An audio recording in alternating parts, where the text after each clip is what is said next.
भी आज हमारे साथ बहुजन शायर अभिषेक जी हैं, तो उनसे बात करेंगे किस तरीके से इन्होंने अपना संघर्ष किया और किस तरीके से बहुजन युवाओं को ये जागरूक कर रहे हैं।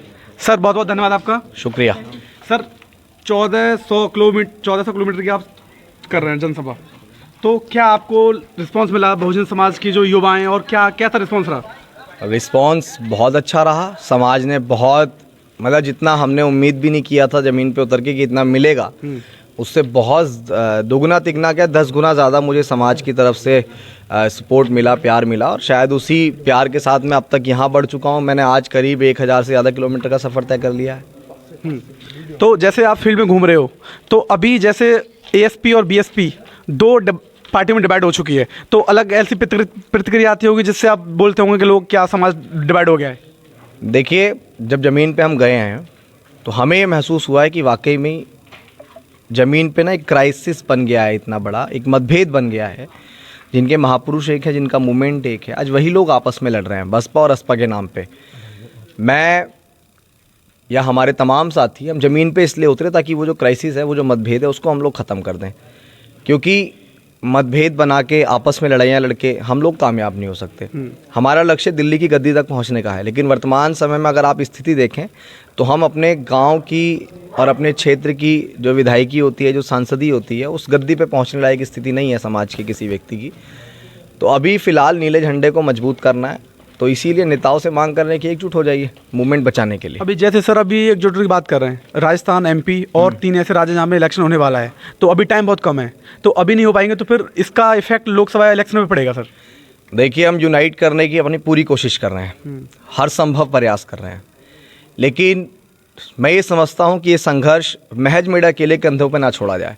समाज में बहुजन पत्रकार हैं, समाज में एक्टिविस्ट हैं, समाज के अंदर सामाजिक रूप से काम करने वाले बहुत सारे संगठन हैं, कार्यकर्ता हैं। मैं तो ये चाहता हूँ कि लोग निकल के आएँ, बहुजन जागो मार्च के बैनर तले लोग काम करें। मतलब ये सिर्फ मेरा नहीं है, मैं आखिरी लाइन में खड़े होके भी अगर कोई मेरे से बेहतर और हमसे बेहतर इस मूवमेंट को चला सकता है तो अभिषेक कारवे में रहेगा, लेकिन सबसे आगे नहीं सबसे पीछे चलने को तैयार हूँ, बशर्ते हमारा मूवमेंट कामयाब होना चाहिए।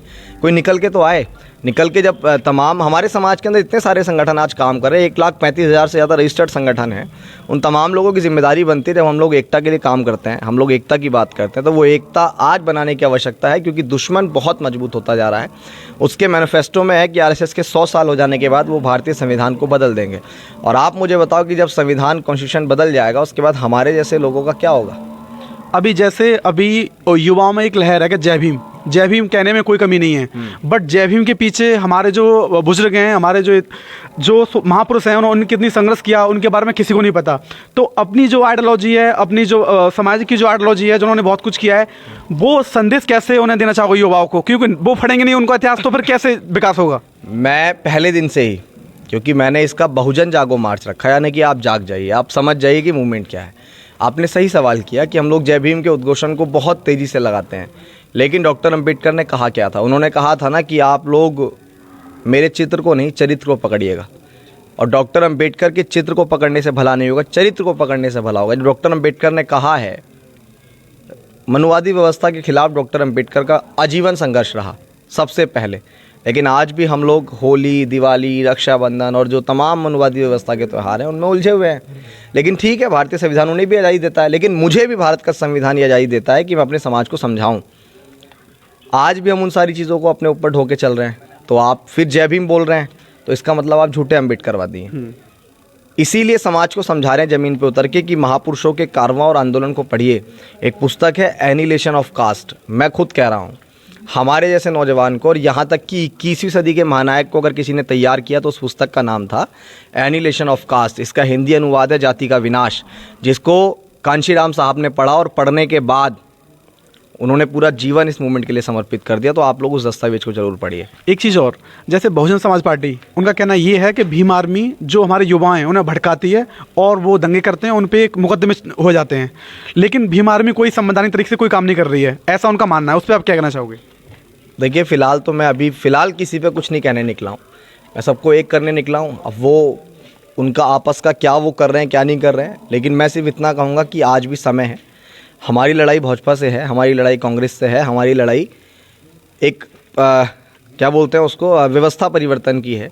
यहाँ विचारधारा की लड़ाई है, तो अपनी ही विचारधारा वालों को छोटा बड़ा और ये कह देना कि वो संवैधानिक रूप से काम नहीं कर रहे, मुझे लगता है कि ये गलत है। हमें किसी भी नील झंडे के नीचे काम करने वाले व्यक्ति को ओपनली तो गलत नहीं कहना चाहिए, और अंदर जाके अंदर खाने हमें सब लोगों को समझा के अपने साथ एकजुट करके रखना चाहिए, ये ज़रूरी है। बहुजन के यूथ हैं, उन्हें क्या ऐसा स्टडी करनी चाहिए जिन्हें पिछले जो महापुरुषों की नॉलेज मिले और वो आगे बढ़ सकें? मैंने बताया एनिहिलेशन ऑफ कास्ट पढ़िए, चमचा युग पढ़िए, और एक बहुत अच्छी पुस्तक है गुलामगिरी, जिससे आपको सारी चीज़ें पता लग जाएंगी कि आखिर कैसे क्यों कब क्या हुआ। और अगर आप समझना चाहते हैं कि पाखंडवाद और ये ब्राह्मणवाद, ये मनुवादी व्यवस्था क्या है, तो आप ललई सिंह यादव की सच्ची रामायण पढ़िए, और जब आप इन पुस्तकों को पढ़ लेंगे तो आपको पूरा मूवमेंट समझ आ जाएगा। सर बहुत बहुत धन्यवाद आपका। शुक्रिया। जैसे कि हमने अब शेख जी से बात की, उनका लास्ट तक यही मुद्दा है कि वो अपनी समाज को विकास करें।